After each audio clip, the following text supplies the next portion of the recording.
Good afternoon. I'd like to welcome everyone to the Radnor Township School District September 17th Curriculum Committee meeting. First item on the agenda, introductions and administrative remarks. Mr. Bechtold. Thank you very much. I have some lengthy administrative remarks today. First, I'll start off with going over an update on the sleep study and school start time changes. Subsequent to the last meeting that we had, a mailer was sent home to parents K to 12 about the school start time change. It also had a handout in there that had information about sleep hygiene, Here Comes the Bus app, and a letter from Mr. Batchelor letting everyone know that we have a new school start times for each of our buildings. Bus route efficiency and ridership has been monitored, and adjustments have been made to address areas of need at all levels. We are continuing to make adjustments as necessary. Feedback has been solicited from the elementary principals regarding pickup and drop-off at the elementary level, and changes have been made to work on streamlining that process. We also have a new before and after school provider right at school this year, so we have been in frequent communication with them to help refine operating procedures for our 3 elementary buildings. Early dismissals for fall sports have been monitored at Radnor High School with an eye on minimizing loss of instructional time for our students. One of the things when we went into this start time change is we realized that we were going to have early dismissals. Last year we had 55 early dismissals for athletics, and we knew that there's going to be some this year. The goal has been to be flexible, to be responsive, and to make sure that we are monitoring loss of instructional time and that we're doing everything we can to mitigate that. A plan was put in place to spell out expectations for students who are in fitness for athletes, students who miss 25% or more of the class due to Radnor High School athletic conflicts. Were given the choice to make up classes to earn a letter grade or to take the class pass-fail. Plans to address sleep hygiene have already been undertaken, and Dr. McQuiggan has been working to address these things. Radnor Township School District will be participating in the National Day of Unplugging and also taking other steps to help work on student hygiene regarding technology. Upcoming. In the month of October, we will be convening a meeting of the School Start Time and Adolescent Sleep Committee to review feedback from parents and students, and also to talk about the progress that we've made thus far. We will have a Radnor High School Student Government Forum in October. We will solicit feedback from our student government leaders that they will get from their peers. And we are also, the communications office will be sending out a K to 12 parent survey in the month of October to solicit feedback from our community.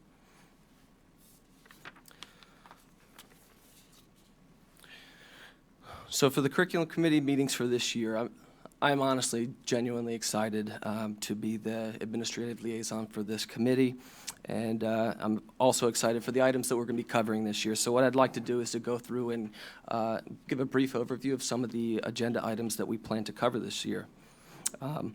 As you know, at Radnor, our focus on teaching and learning as well as the well-being of our students is paramount, and we have many opportunities to really look at what we're doing in our schools and how we're supporting our students this year. One of the things we'll be presenting on is Act 158, which is modifications to the Keystone requirements and the graduation pathways for students across the Commonwealth.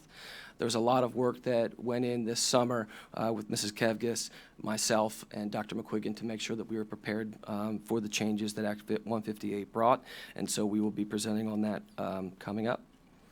The Pennsylvania Youth Survey is administered every 2 years, and that provides valuable information on student behavior, attitudes, and knowledge about alcohol, tobacco, drugs, and violence, and the district will be administering that this year to our students. So prior to doing so, we will be coming here to the curriculum committee and explaining what that is and what the community can expect.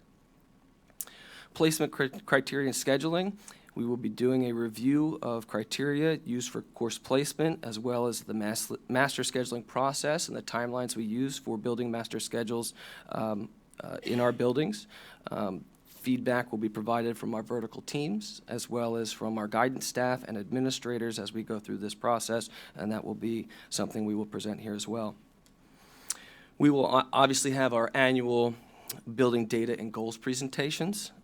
This is a wonderful opportunity for us to hear from our building principals about the great work that is going on in our schools and the progress that we have made towards challenging and supporting all students. We will have our program of studies presentations for the Radnor High School and Radnor Middle School. We also will be looking at homework. So in conjunction with our policy committee, based on feedback from the Wellness Committee and the School Start Time Committee, a task force will be convened to examine our current practices in Radnor related to homework and to present information here to the Curriculum Committee based on our findings. Radnor Middle School study presentation. An update will be provided on the status of the middle school study. Teachers and administrators have been working diligently to implement recommendations and will be sharing their work with the committee later this year. Athletes and physical education. A committee comprised of various stakeholders will be formed to examine our current PE requirements, what other schools are doing, what we value in Radnor, and make a presentation to the curriculum committee based on the information that they have found. The wellness study. The recommendations from the district's wellness study will be presented to the curriculum committee this year. This key project has examined 3 aspects of student wellness in Radnor. 1, the social, emotional, and behavioral wellness of our students. 2, the physical wellness. And 3, the college and career capacity wellness here in Radnor. Last year, the board received information about the wellness study, but the recommendations piece is one of the things that we're going to bring forth to the curriculum committee this year. Curriculum cycle audits. This year we have 3 areas in audit. Our science, world language, and technology education are the 3 areas that we currently have in audit this year. We'll be taking a deep dive into what we do here at Radnor for these specific curricular areas. We're going to look at what other schools are doing.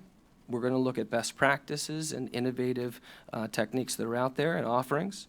And then we will be providing recommendations to this committee for improving and enhancing the experience for our students. Guidance supports. An in-depth look at guidance supports will be undertaken to ensure that we have the best structure in place for our students K-12. This will be examining college and career counseling, guidance for our athletes, and preparing students for life after Radnor High School. And obviously, we will continue to provide updates to this committee regarding the sleep study and the school start time changes as the year goes on.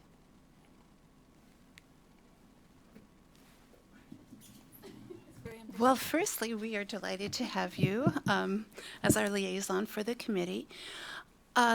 This is fabulous.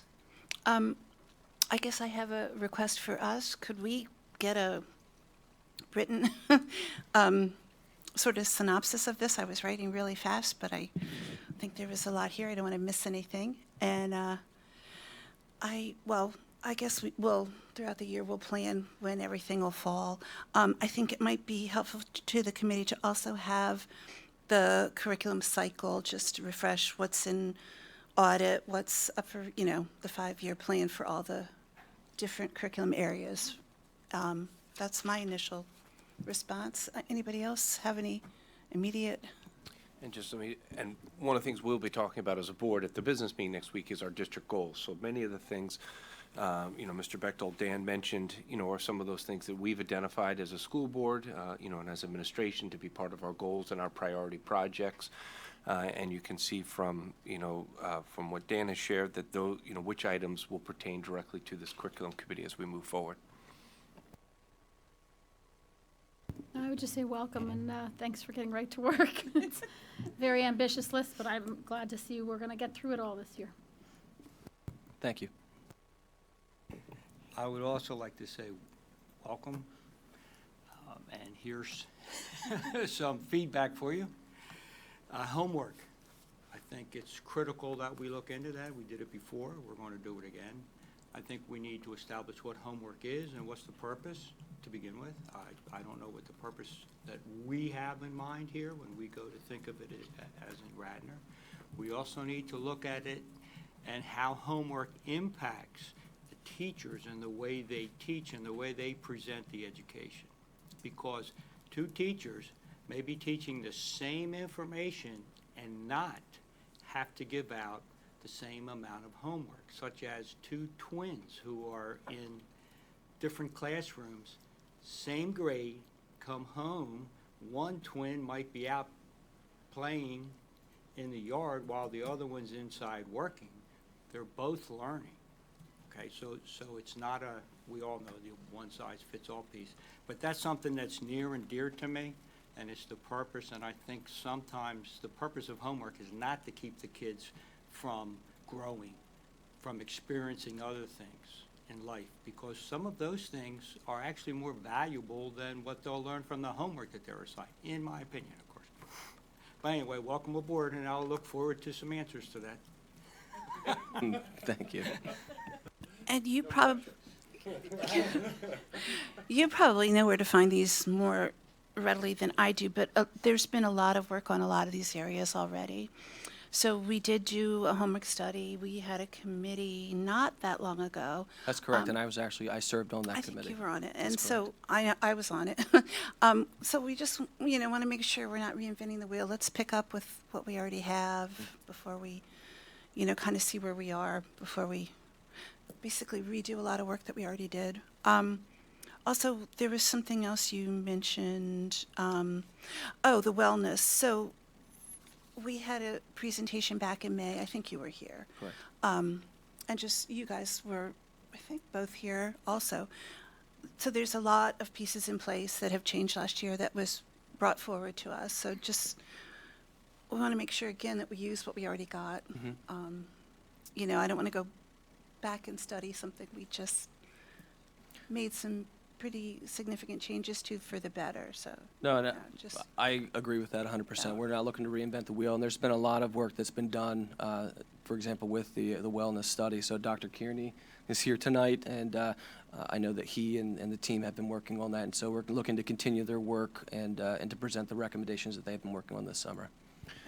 And one of the things, just through feedback that I have received from board members, and also just the timing of some of our community feedback sessions that we did in the spring, that we're going to push the recommendations for the Wellness Committee to the spring. Initially, we were shooting for the fall. There's some things that we've already put in place with the, additions of mental health specialists at the high school, other pieces that we're looking at. But we wanted to make sure that we're taking our time to make sure that we're reaching out and getting responses from our community, getting that thorough feedback. We realized that in the spring it was a little bit of a challenge. Just the time of year. It's a difficult time of year when you start adding another night meeting and feedback session with parents in the May, June timeline. So feedback I have received from individual board members and from community, we want to make sure we're doing this well. So the wellness study, pardon the pun, but so we will make those recommendations. So there will be updates in the fall on the status and where we are with the findings and those pieces, but at the same time, the initial the recommendations that we initially were looking to do in the fall, we'll give in the spring. Okay. We would like to do the same thing we did last year with our district goals.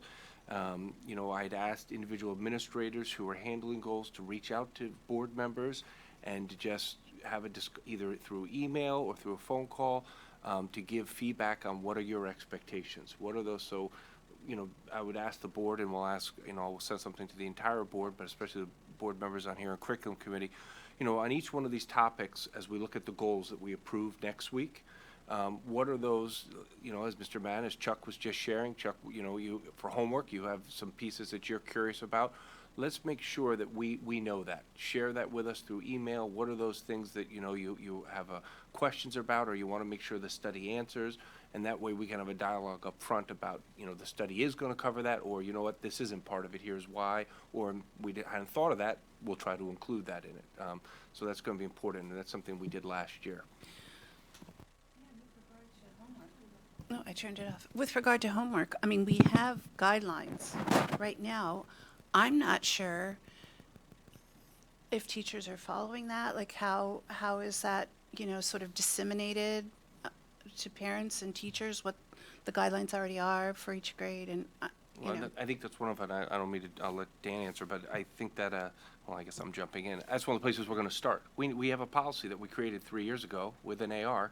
One of the things we want to look at, we've discussed, is how has that policy that we created, how has it played out?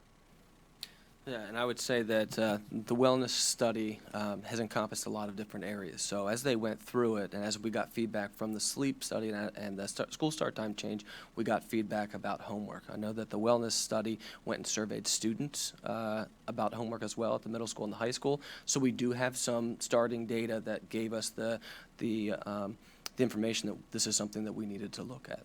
So you're saying you think the school start time is impacting what our current homework policy is? Like, that So it when may we not went- match what?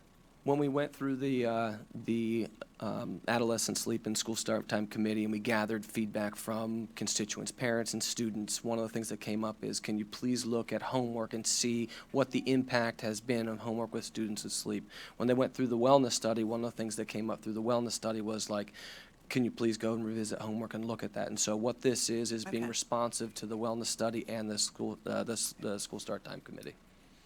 And I think, the school start time is not a panacea. We've moved. No. We've moved, so, and I think it's a comprehensive look at our students' health and well-being. And through those discussions, there were a lot of parents who shared with us their concerns about, the amount of homework. I will tell you, as a parent of kids in multiple levels and different personalities, I think that the challenge is there are kids that I think we are working really hard, whether it's by their own choice or whether it's multiple reasons. There's other kids that we need to push harder. And there's students who I think we probably need to give more homework to. So this question of homework, isn't just about one side or the other. It's really looking at what do we think the role of homework plays in our academic program? How has it played out in our policy? Yes, it did come out during the sleep study because we were looking at our student well-being, and we were seeing a lot of our students who were up very late, doing homework. I can tell you, in my household, for some, there's reasons. They're taking too many classes. For others, they're on their phone too much. So so there's going to be a lot of pieces to this that we're going to have to look at as we talk about it. Can I just jump in because Yeah. I think the other piece that where we tend to leave a lot of room for improvement is after we do studies. I've been on the board for a while now, and I've been through quite a few studies. I really haven't seen too many debriefings on what that study and the implementation of that study have brought. I've seen some glossy, everything's fine. I've seen some anecdotal stuff. I've seen actually some data. Our math program that we came in to look at that was done by, who was our math, that did our math program? Kelly? Ms. Kindred. Dr. Murray? That Yeah. was an excellent source. That then has to be looked at. But I think one of the things that we need to look at with the homework specifically is when we discuss what the purpose of it is, we need to make sure that the students and the children understand what the purpose of it is. Because if they don't understand what the purpose of it is, why would they do it?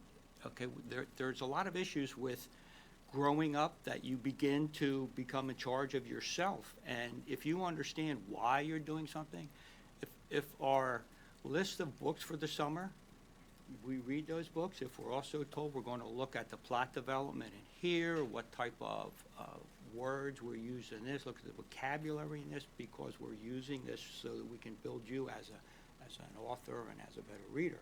So I think we miss opportunities to pull in the people that we have been serving to let them understand why we're doing things. Because some of the feedback I've been getting as I go around, a lot of our kids are trying to figure out why they're here, not in Radnor, why they are here in this world. And looking back on the years I've been here, I think we missed opportunities to help them explore that.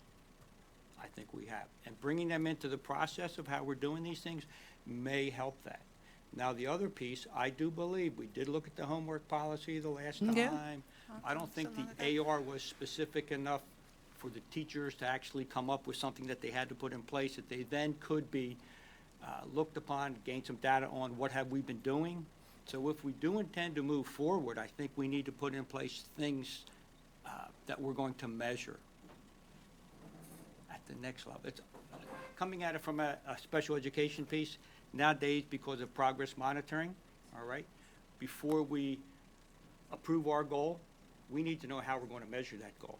And I think that's key, that we look at ways that we can do that. And it's not going to be an easy one. It's going to be all over the place because of all the different teachers, student style of learning, teacher style of teaching, teacher style of giving homework, teachers who have been in place, mature teachers, master teachers, I'll call them, who have been in place, may have a homework sequence that they've been following for many, many years and may feel as if that's been very productive. Those kind of conversations need to be taking place with those teachers.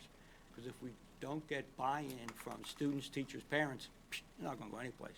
But I want to be able to look at it and say, okay, and next year, we're going to look at this, and these are the things that we're going to be looking at to see if we actually attained what the purpose of it is. This was our mission. This is what we want to do. This is the goal.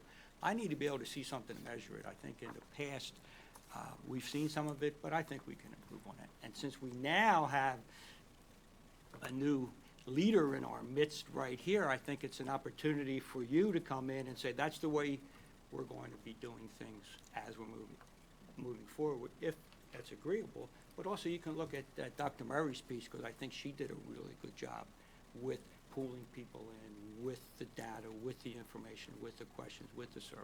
So that said, good luck, Dan.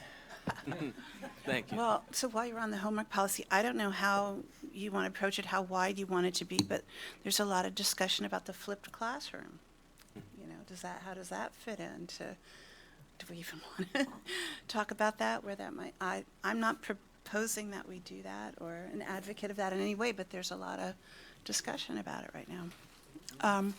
Flipped classroom meaning basically the kids do their homework in class, and then they go home and learn on their own, supposedly, at home.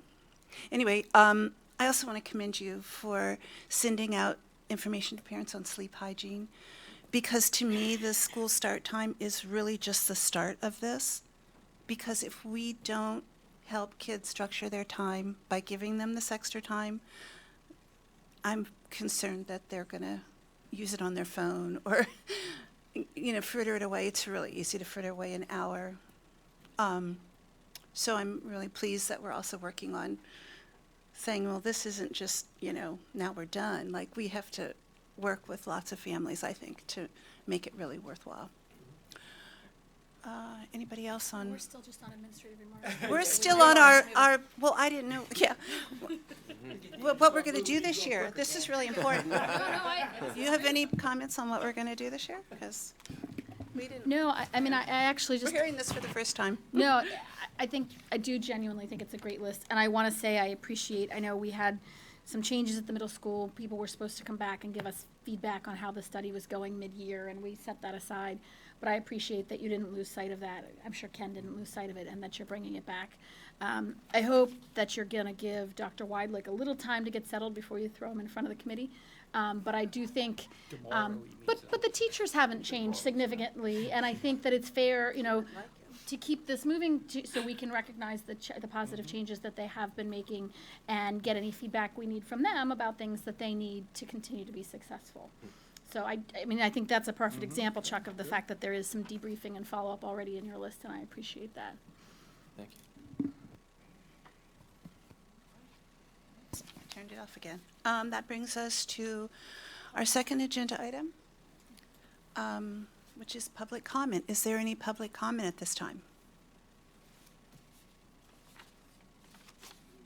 Please come forward to the microphone up here and just state your name and address. And do we have a sign-up sheet? Yeah, you have to turn that on, so hit the green button, please. And then when you're finished with your remarks, so if there's a green button on there, hit that. And when you're done, just sign in over at the table. Okay, welcome. Hi, my name is Megan Johnson. I have never done this before, so. I've never made a public comment before, so this is all new to me. And I am not here to complain. I'm just here to, you know, open up a little more discussion. PT and Dan have been wonderful to work with regards to the late start time. But I just want to put my thoughts on the table with regard to Radnor Girls Crew Club, which is, you know, a club, not a school-supported sport. And we are trying to work through some of the details with Dan and PT, and it's been, you know, I'm, like I said, not complaining. I just want to put it out there that it's still something that we're working through. With regards to fitness for athletes, the girls are, they are practicing in Conshohocken at a boathouse that they've been practicing at since the beginning of their, the program, since the beginning of the program. And their schedules depend on a lot of other teams that live in the boathouse and practice there on a daily basis in the fall and in the spring. And so our times for practice really depended upon the time that they were let out from, you know, at the end of school. So with the end of school moving a little later, it impacts their ability to get down there at their regular, you know, time that coincides with all the other teams that are practicing there as well. So I just want to, you know, make sure that when we are talking about, you know, the possibility maybe in the future of looking at the physical education requirements, and, you know, maybe there's some wiggle room for athletes to count some of those, the practice as, you know, as their PE credits. I think it's worth looking at from, you know, a school board standpoint. I know the athletes spend a lot of time at the boathouse. Athletes across the board in Radnor spend a lot of time practicing. And the fact that they get out a little bit later does impact their ability to get where they need to be and get done with all the homework that they have, you know, obviously. So I believe what we agreed on is the 25% missed fitness for athletes. Correct me if I'm wrong. Correct. Okay. The girls will be dismissed a little bit early for practice in the fall and then in the spring. And those dismissals will count against them for their 25% missed time. Now, there will be an opportunity for them to choose pass or fail. And if they don't want to pass or fail and they want a letter grade for the purposes of their academic record, they will have to go back and make up those classes. So I just think it's, you know, they don't have a lot of time to participate in other things aside from crew because it's pretty all-encompassing. And to, you know, maybe take away a little bit of that community period where they'd be making up their fitness for athlete time impacts their ability to be involved in other things in the school and be diversified. So I would love for you to just think about taking that into consideration as the year progresses and we're looking at all of the impacts of the late school time, the start time, and just I want to keep it on the table. Or I think a lot of people would agree with me. I know a lot of parents who are, you know, have children who are in athletics of all kinds feel the same. So I just would love it if we could, you know, think about that from a parent of an athlete standpoint and what that means for, you know, the kids as they're going through their last school years. You know, that they're in high school. They want to do a lot of things. They want to be involved and be present in their school. So anyway, that's all I have to say. All right, thank you very much. Is there any other public comment at this time?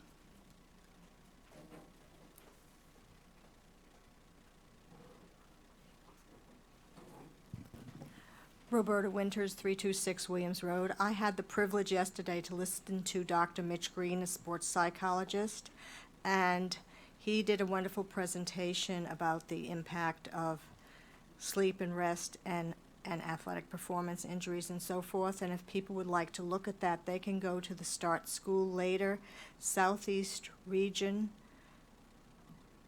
and find that presentation along with a lot of other documentation regarding athletes and sleep, from injuries to performance to mental health and all the rest of it. There are lots of trade-offs that we deal with as parents and with young people, and I think it's really tough sometimes to help people make the right choices. So those are some of the things we've looked at, and I would encourage parents and coaches to look at those materials for some further insight. Thank you. Thank you, Roberta. Is there any other public comment? Okay, that brings us to the approval of the minutes. Committee members, any comments? Chuck? Okay, minutes are fine as written. And that brings us down to board agenda items. Do you want to go through these individually, or do you want to just give an overview? I have a list here, starting with overnight trips, I Certainly, guess. we have Okay. anticipated overnight trips for this school year that includes things such as Model UN, Model Congress, athletic trips, a course and orchestra event, and so those are all listed. We also have a textbook adoption. Actually, Dr. Kearney is here and can answer any questions if the committee has questions about the textbook adoption. This is for middle school accelerated social studies, and the textbook was on up in the superintendent's office for review for the board members. So Dr. Kearney can speak if there's any questions about that. We have a revision to the 2019-2020 instructional calendar. It's not the actual calendar, it's actually on the back page. The middle school and the high school, in conversations with Dr. Weidlich and Mrs. Kevius, are aligning the semester. So the second marking period dates for the semester have been aligned. And then we have student club renewals for the high school and the middle school, and these are all renewals that were existing in previous years. Okay, so, wait a minute. What I'm looking at, the middle school and the high school, marking period 3 is not aligned. It's the semester, so it's the end of marking period 2 and the start of marking period 3. Yeah, but what about this? And for some reason, the third marking period is different length in the middle Right, school I'm- versus the high school. That is correct. It's just shorter based on. They were all different. They aligned the end of the semesters. Okay. Oh, okay, so the marking periods 1 and 3 are individual for the different schools, but they aligned basically the end of the semester. The semester, that's in correct. So all of the dates. January and June. So Got yes, it. all of the dates were different, and the schools Okay. worked to align the end of the semester. Does aligning that mid-year point help for students who are taking classes, who are in middle school students? It taking helps classes in when high school? sharing staff members. Okay, I figured it was something else. Yes. Okay. Oh, Got it. and, okay, so were either of them, I don't know what they were before, I didn't bring that. Is there any significant difference to either of the schools because of this? Like, There's not. So what we did is we Okay. went through and counted the total number of days, and the high school moved a little bit, and the middle school moved a little bit, and they met in the middle in the end of the second quarter. Perfect. how did they get off? Because they've always had the same number of days each year anyway. How- I don't know. I'm We'd not have to sure. ask our former high school principal why that happened. Righty. So that's why we have the calendar before us, is just for that. That is correct. It's Okay. just the marking periods. All right. I had one question about all the different overnight trips, and I know we got this answer last year, and if you don't have it off the top of your head, I apologize for not emailing you in advance. I noticed that some of these, there's a significant contribution from the district. Some of them, there's a minimal one, some of it's just a van or a bus, and for a lot of them, it's 0. I think what I remember, but you're gonna correct me, is that for some of the sporting events, if it's not a playoff, we pay, like, can you just give people a sense so it doesn't look like we're Certainly. being grossly unfair to one team and not and spending No, lots of so money on if another? if it is a PIAA event, Okay. and so, for example, you'll see playoffs on there, we have a state championship that we're sending a team to, then the district typically covers the contribution for that because the students are participating in the PIAA. If it is an elective choice by the team to go on a trip to another state to play in a tournament, that's not something that is mandated by the PIAA, then that is typically covered by the booster clubs and the parents. Okay. Thank you, that's helpful. Right. Do we have a copy of this textbook that we're going to be adopting just to pass around? It is upstairs. It's one- It was on the counter, I think someone has picked it up and is It must be good, huh, if somebody pilfered it. Can I just add a little quick thing about the Put on your microphone, please. Thank you, about the Patty. calendar? Yep, The third marking period, April 3rd, is the Friday before spring break. right, and that's why it's so weird. that's why it's such a different amount of time till the end of the high school, because you've got that week of spring break in there. Okay. So there's really only a week's difference between the two of them. Okay, so back to the textbook adoption. Are these two teachers requesting this? Where did this come from?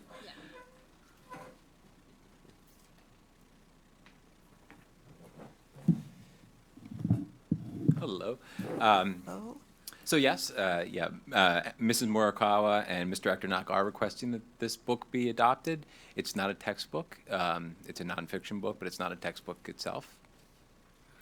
okay. Paperback, yes. Yeah. And Mrs. Mor- just- I'm sorry. No, I'm sorry, go ahead. I was going to say, Mrs. Morikawa had used some excerpts of it with her class last year, had a positive experience, and they decided they wanted to use the full book, or at least larger parts of it with both classes this year. And just refresh for our understanding, how does U.S. Accelerated U.S. History 1 fit in with the sequence? Sure. So in sixth grade, we have a world cultures and geography course. Seventh grade, we have an early world history course up to about 1500. U.S. History 1 picks up, around the time of Columbus up through Reconstruction. So it's early American history up through Reconstruction. And then going forward in ninth grade, we have a government economics course, and 11th grade is sort of the U.S. History 2 American Studies course, which picks up, at the end of Reconstruction and goes to the present day. They felt that this book was nice because it aligned with much of the content of the U.S. History 1 course, but it was not a book that they were necessarily going to have their students read all at once. They were going to take chapters of it as it applied to the different topics they were studying in class. So they would break it up over parts of the course itself. And how does a student become enrolled in the accelerated? So- Go ahead. Yep, so this is where we have the two levels of courses, and one of the things that we had said was to distinguish the accelerated course from the grade level course were the types of readings that they would be doing, including exposure to higher level nonfiction text. There are requirements to get into the accelerated course with the possibility of students wavering into the course if they don't meet the setup requirements. But often students who qualified for the seventh grade accelerated course would go right into it. A student who didn't qualify or chose not to take the seventh grade accelerated course could then either meet the qualifications for eighth grade accelerated or waiver into that course. So it's open to all students at this point, but we do have some guidelines for the type of students who are seen as best served by that level of a course. So would this be a course like most of our gifted students would take if it fits in their schedule, or does it not work that way? Not necessarily. There are identified gifted students who are on accelerated courses, but gifted students who are not, and there are students who are not identified gifted in accelerated courses, and vice versa. So it is a higher level course. It is designed for students who either have an interest and or an ability in higher level content, including in this case in social studies, but it's not exclusive to gifted students, and there are gifted students who are not in accelerated courses. So if you have an interest in this and you either qualify or waiver into this, you're You could part take of it. this, I guess, 50 students? Is that how many it is? or- That's the number they requested, so that's what I suppose so. Well, if there are two sections, that sounds about Yeah, right. about 25 a section. I think there might be a few extra, your teacher copies and a couple extras. Okay. Anybody else? Okay. Okay, thank you. I want to find out who took it. Who took the book? Was it you? It's missing. Was it you? Yes, Well, we found out. I was reading it this past weekend. I was sitting outside. Sorry. And? Have you should we- enjoyed Should it? we buy it? Yes, it's very good. It's very good. Another endorsement. Patty ratted you out. She said somebody took it. We were like, where is it? In addition to the Pulitzer, it's won a Bachelor, so. Yes. Okay, comes with your recommendation. All right. Can I just ask you, just as a matter of, it's an extremely long list of clubs. I'm not complaining. I guess my question is, I know sometimes when people are creating a new club, they have to fill out a form and submit that mid-year or whatever they decide to create the club. Do we just kind of roll over all the clubs from the prior year, or does somebody actually reaffirm each year that they're really going to run the club? Yes, so that's Okay. one of the things that happens, is we actually require the sponsors to either affirm that they're going to continue to run the club, or they've got to do a club closure form, which deactivates the club. It still stays on the books, but it becomes inactive, and then if we have interest at a later time, then we just reactivate the club. So this list was vetted at the high school level, I know, by Mr. Thomas and his secretary, Mrs. Martin. Okay, thanks. As we move forward with something like this, it would be helpful to me, and we could discuss this, if we did know who the sponsors were. You want to turn your mic on? Turn it off? Okay. No, on. On. I can't see if it's on. I don't think you're on. Guys gave you a Now trim you're mic, on. did you? Okay. Okay, here we go. In the future, I don't need you to go back, but next year as we do this, it would be helpful to know the sponsors. We can certainly do that. That's actually included in the student handbooks that we present to the board, and so we can just cut and paste it and give it The to other you guys. piece, it shows the public the commitment that our teachers have to students by, different things like that, so, thank you. And do sponsors of clubs get any remuneration for doing that? It depends on the club. Okay. So if a student just goes and says they want to start a new club, whatever that club would be, then a teacher would do that out of the goodness of the heart, with no promise of getting paid for that. There are some clubs that are existing that are compensated, that have significant after-school responsibilities like Model Congress or Model UN or things like that. So there's a hybrid. Oh, yeah, marching band. All right, so it's a real mixed bag here. That's correct. Okay. Well, does anybody want to see that too again? Or we have all that in the? We've got that, yeah, we Yeah, approved it all. okay. That gets approved separately. Yeah. The Correct. board- Yeah, that's fine. Well, that's not too bad. Finish early, Lydia.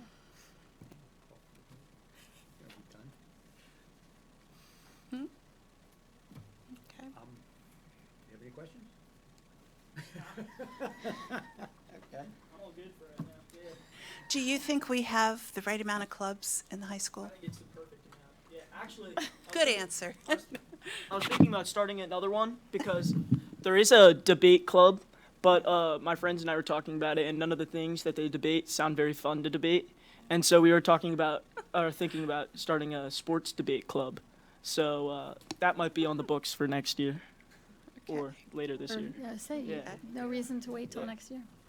Oh, okay, thanks for your input there. Anybody have any other questions? Are we in agreement to put these forward to the business meeting? Yeah. Committee members, yeah, okay. So we can put those forth. Anything more you want to say about these items? Okay, that brings us to new business.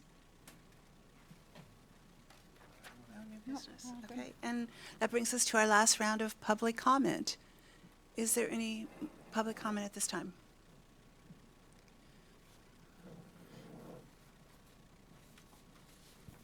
Roberta Winters, Oh, you just start there. Roberta Winters, 326 Williams Road. The only thing I would trust that the teachers would do when they introduce that new book called Brothers of Revolution, I believe, something like that, that they note that there were probably some women involved in the process. Thank you. Founding Brothers. Founding Brothers, yes. Yeah, good point. Okay, any other public comment? Okay, seeing none, I believe we are, oh, hang on, let me just announce that we will be meeting, our next committee meeting will be October 15th. We're scheduled at 5 p.m., but please check the publications for the exact start time in October. And we